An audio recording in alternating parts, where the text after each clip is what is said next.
Hello students, तो आज अपन binomial series का ऐसा कंसेप्ट डिस्कस करने वाले हैं जिससे आप जेई मेंस जेई एडवांस के ये सब question with in 10 second solve कर पाओगे। तो चलो फिर देखते हैं इस कंसेप्ट को। आपको पता ही है कि डिवाइन जेई के ऊपर जो कंटेंट मिलता है वो विद प्रूफ के साथ मिलता है और अपन डिटेल डिस्कशन में इसके अंदर करेंगे।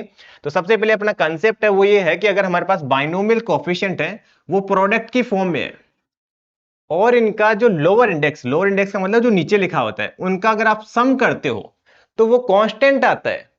तो हम इस सीरीज का सम डायरेक्ट बोल पाएंगे सम ऑफ लोअर इंडेक्स यहां पे लिख देंगे और सम ऑफ अपर इंडेक्स अपन यहां पे लिख देंगे।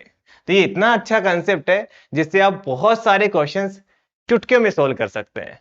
तो सबसे पहले अपन इसका प्रूफ देखते हैं, उसके बाद में इसके ऊपर क्वेश्चन डिस्कस करेंगे। तो प्रूफ में सबसे पहले इसी को दोबारा देख लेते हैं कि इसका मतलब क्या है। इसी को हमने ओपन करके लिख दिया, जो पीछे लिखा हुआ था उसी को हमने क्या कर दिया, यहाँ पे ओपन करके लिख दिया। अब ध्यान से देखो, इन दोनों का लोअर इंडेक्स का सम करोगे कितना आएगा, n आएगा। इन दोनों लोअर इंडेक्स का सम करोगे n आएगा। इन दो लोअर इंडेक्स का सम करोगे कितना आएगा, n आएगा। तो अपन क्या बोल देंगे कि सर इसका लोअर इंडेक्स का सम कांस्टेंट आ रहा है, तो नीचे वाले दोनों का सम कर दो और ऊपर वाले दोनों का सम कर दो, वही क्या आ जाएगा, इस पूरी सीरीज का सम आ जाएगा। क्लियर होगी बात। तो इसका अपन प्रूफ दो तरीके से करेंगे, पहला परमुटेशन का यूज करके और दूसरा अपन बाइनोमियल का यूज करके। तो अगर परमुटेशन में आप एक्सपर्ट हो तो वो बेटर है, आपको जल्दी से समझ में आ जाएगा। मेथड नंबर 1 की बात करते हैं। तो देखो, अगर हमारे पास m plus n different object है और उनमें से हमें r ऑब्जेक्ट चूज करना है या सेलेक्ट करना है, तो आप कैसे करोगे, m प्लस n सी r। ये बात क्लियर हो गई। अब देखो, अपन चूज करने का तरीका चेंज करते हैं। अब अपन क्या करते हैं कि सर हम ऐसा भी तो चूज कर सकते हैं कि m में से कुछ भी सेलेक्ट नहीं करें और n में से r सेलेक्ट कर ले। एक तरीका तो ये हो गया। या फिर ऐसे कर सकते हैं, या कर रहे हैं इसलिए बीच में प्लस का साइन लगा देंगे कि m में से अपन एक चूज कर लें और n में से r-1 चूज कर लें। ठीक है ना, पॉसिबल केसेस लिख लें। ऐसे एक पॉसिबल केस ये भी हो जाएगा कि m में से अपन 2 चूज कर लें और n में से अपन r-2 चूज कर लें। करेक्ट। और बीच में सबको ऐड कर रहे हैं क्योंकि हम पॉसिबल केसेस लिख रहे हैं। ऐसे लास्ट पॉसिबल केस क्या बनेगा कि अपन m में से r चूज कर लें और n में से कुछ भी चूज नहीं करें। तो ये भी एक तरीका होता है जिससे अपन m प्लस n ऑब्जेक्ट में से r को चूज कर सकते हैं। दोनों लिखे हुए अलग अलग है, बेसिकली दोनों का मतलब क्या है, m प्लस n ऑब्जेक्ट में से r को चूज करना है, तो दोनों को अपन इक्वल साइन लगा देंगे। तो यहां से सीधा सीधा एक प्रूफ हो गया, कोई दिमाग एक्स्ट्रा लगाने की जरूरत नहीं पड़ी। ठीक है। अब अपन मेथड 2 देखते हैं जिसमें अपन बाइनोमियल सीरीज का यूज करेंगे। तो आपको सबसे पहले 1 plus x raise to power n का एक्सपांशन पता होना चाहिए। तो 1 plus x raise to power n का जब आप एक्सपांशन लिखते हो तो वो कितना होता है, nc0 nc1 इंटू में x nc2 इंटू में x स्क्वायर, और ये चलता रहेगा, कहां तक चलता रहेगा, ncn इंटू में x raise to power n तक। करेक्ट। ऐसे ही अपन 1 plus x raise to power m दोनों का एक्सपांशन, इसका भी एक्सपांशन लिख देते, कितना आ जाएगा, mc0 mc1 इंटू में x raise to power 1 mc2 into में x स्क्वायर और dash dash dash mcm x raise to power m। यहां तक क्लियर हो गया। अब अपन दोनों को मल्टीप्लाई करा देंगे। जैसे आप मल्टीप्लाई कराओगे तो इधर कितना आ जाएगा, बेस सेम है तो पावर एड हो जाएगी, इधर आ जाएगा m प्लस n आ जाएगा। करेक्ट। और इधर मल्टीप्लाई कराओगे तो हमारे पास ये आ जाएगा nc0 nc1। अब सबको तो मल्टीप्लाई करा नहीं सकते, इसलिए हमने ब्रैकेट में ऐसे कैसे लिख देते हैं। ठीक है, इतने बहुत सारी टर्म हो जाएगी यार, समझ रहे हो ना।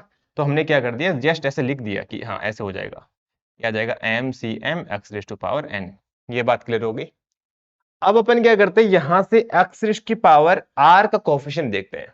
तो x की पावर r का अगर आप कोफिशिएंट देखोगे तो वो कितना आएगा, x की पावर r का अगर आप कोफिशिएंट देखोगे यहां से तो वो कितना आ जाएगा, ये तो पता है ना कैसे निकालते हैं। इसमें देख लो x की पावर r का कोफिशिएंट कैसे आएगा, ncr x की पावर r ऐसे ना। तो x raise to power r का कोफिशिएंट कितना आ जाएगा, m प्लस ncr आ जाएगा। करेक्ट। और यहां से x raise to power r कैसे बन सकती है, ध्यान से सुनना कि सर इसको मल्टीप्लाई कराएं यहां से x raise to power r से, तो ये आ जाएगा nc0 इंटू में mcr इंटू में x raise to power r। Correct. और इसको मल्टीप्लाई कराए x raise to power r-1 से, तभी तो मल्टीप्लाई होकर x की power 1 into x raise to power r-1 x की पावर r आ जाएगा। ये आ जाएगा nc1 इंटू में x की पावर 1 और इधर आ जाएगा mcr-1। बेटा दोनों को मल्टीप्लाई करोगे तो कितना आ जाएगा, x की पावर r आ जाएगा, राइट। ऐसे करते करते कहां तक जाना है हमें, इधर से अपन क्या ले ले, x NCR x की पावर r ले ले, और इधर से क्या ले ले अपन, 0 ले ले, मतलब ये वाला ले ले, ठीक है। तो ये आ जाएगा NCR और m की c यहाँ पे आ जाएगा 0, और ये आ जाएगा x टू पावर r आ जाएगा टोटल, ठीक है। तो इन सब से देखो, अब ये भी x की पावर r का कोएफिशिएंट है, इधर से भी x की पावर r का कोएफिशिएंट है, दोनों को इक्वल पुट करेंगे तो हमारे पास ये प्रूफ हो गया। तो समझ में आया, दोनों तरीके से अपन इसका प्रूफ कर सकते हैं, बाइनोमियल थ्योरम का भी यूज करके और परमुटेशन का यूज करके भी। तो प्रूफ तो समझ में आ गया, अब इसको अप्लाई करते हैं, बड़ा मजा आएगा सीरियसली। आप जेईई मेंस का क्वेश्चन देखोगे, यूं आंसर बताओगे, ठीक है। जैसे ही आप यहाँ पे पुट करोगे कितना आ रहा है, सर ये तो गलत हो गया, अभी तो आपने बताया था कि लोअर इंडेक्स का सम क्या होना चाहिए, कांस्टेंट आना चाहिए, पहले क्वेश्चन में तो कांस्टेंट नहीं है बेटा। एक एनसीआर की प्रॉपर्टी होती है, एनसीआर को अपन क्या लिख सकते हैं, NC N minus R, correct. तो अपन इसको क्या कर देंगे, थोड़ा सा, इतना तो यार देखो जेईई मेंस है तो यार इतना दिमाग तो लगाना पड़ेगा ना। इसको आप क्या लिखोगे, 20CR, और किसी भी एक को कन्वर्ट कर दो, इसको लिख दो 23C23 माइनस आर, ऐसे लिख सकते हैं। ये दोनों इस प्रॉपर्टी से अपन ऐसे लिख सकते हैं, करेक्ट, दोनों सेम बात है। अब लोअर इंडेक्स का सम देखो कितना आ रहा है, 23 आ रहा है, कांस्टेंट आ रहा है ना, लोअर इंडेक्स का सम करोगे तो 23 आ रहा है, तो कितना आंसर आ जाएगा, दोनों का सम 22 प्लस 23 कितना आ जाएगा, 45C23 आ जाएगा।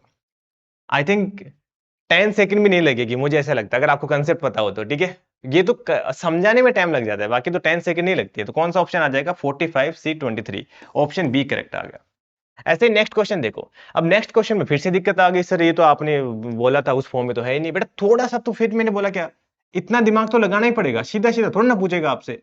इसको आप ऐसे लिखो, 20CK इंटू में 20CK, स्क्वायर को अपन मल्टीप्लाई करके लिख सकते हैं, और एक को कन्वर्ट कर दो, किसी एक को रहने दो, जैसे पिछले क्वेश्चन में करा था, 20CK, और यहां पे आ जाएगा 20 माइनस के, 20 माइनस के, क्लियर। तो देखो लोअर इंडेक्स को देखोगे कितना आ रहा है, 20 आ रहा है, कांस्टेंट आ रहा है, तो अपन क्या आंसर बोलेंगे डायरेक्ट, और अपर लिमिट, अपर इंडेक्स का सम कितना आ जाएगा 40, और लोअर इंडेक्स का सम कितना आ जाएगा 20 आ जाएगा, तो 40C20, तो ऑप्शन सी करेक्ट आ गया। यही है ब्यूटी ऑफ मैथमेटिक्स, इतना अच्छा कंसेप्ट है, डायरेक्ट, ये सारे जेईई मेंस के क्वेश्चन है, मेरे मन से नहीं लिख रहा हूं।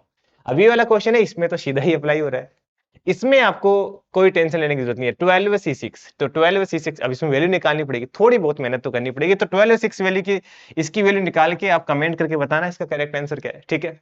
अब देखो ये वाला क्वेश्चन है जेईई एडवांस का क्वेश्चन, वो भी कर लेते हैं, वरना लगेगा कि सर आप मेंस के करा देते हो सिंपल सिंपल, ठीक है। तो एडवांस के क्वेश्चन में देखो हमें इसका सम निकालना है, ओके। तो ये बेसिकली एक्चुअली ना इसको रिप्रेजेंट करने का तरीका अलग है, बस बाकी ये लिखा हुआ है अच्छा, एनसीआर को कई बार ना अपन ऐसे भी लिख देते हैं, एन और आर, इस तरीके से, ठीक है। तो ये ऐसे लिखा हुआ है, समीशन 10CI और 20C m माइनस के i, और i गोइंग फ्रॉम 1 to 10 होगा, राइट, ऐसा कुछ है। तो अपन क्या करेंगे कि सर लोअर इंडेक्स का जो सम है वो कितना आ रहा है, कांस्टेंट आ रहा है, m आ रहा है, तो डायरेक्ट अपन ये फॉर्मूला अप्लाई करेंगे, कितना आ जाएगा, 30CM आ जाएगा। अब क्वेश्चन में ही बोला गया कि हमें सम मैक्सिमम आना चाहिए, इसके लिए m की वैल्यू बताओ। देखो मैं बताता हूं, NCR लिखा हुआ है ना, तो ये मैक्सिमम तब आता है, ये मैक्सिमम तब आता है जब अपन r को अपन n/2 ले, मतलब इवन है तो n/2, और ओड है तो n+1/2 या n-1/2, दोनों पर सेम वैल्यू आएगी, है ना, मतलब इसका डिवाइड हाफ लेंगे ना अपन, तब वो मैक्सिमम आएगा। जैसे 10C5 है ना, वो सबसे मैक्सिमम आएगा 10C6, 10C7 या 10C4 के कंपैरिजन में। और अगर मैं 7C बात करूं, 7C4 या फिर 7C3, 7C4 या 7C3 दोनों की सेम वैल्यू आएगी, और दोनों ही मैक्सिमम होंगे, ठीक है। तो यहां से मैक्सिमम वैल्यू कितनी आ जाएगी इसकी, मैक्सिमम कब आएगा, जब n को अपन हाफ लेंगे, 15, तो ऑप्शन सी करेक्ट आएगा। अब देखो ये जेईई एडवांस का क्वेश्चन है, दिखने में बड़ा खतरनाक से लग रहा होगा, बट आप इसको ट्राई करना, सिमिलर कंसेप्ट के ऊपर है, आराम से आप सोल्व कर सकते हैं इसको। ओके, तो thank you so much my all dear student, मिलते हैं अपन नेक्स्ट वीडियो में। अगर आपको वीडियो अच्छा लगा तो आप चैनल को सब्सक्राइब कर सकते हैं, और अपने दोस्तों को भी शेयर कर सकते हैं। यार आपको तो बटन दबाने की मेहनत करनी है, हमें तो कितना पसीना आ जाता है ऐसे वीडियो बनाने में, ठीक है।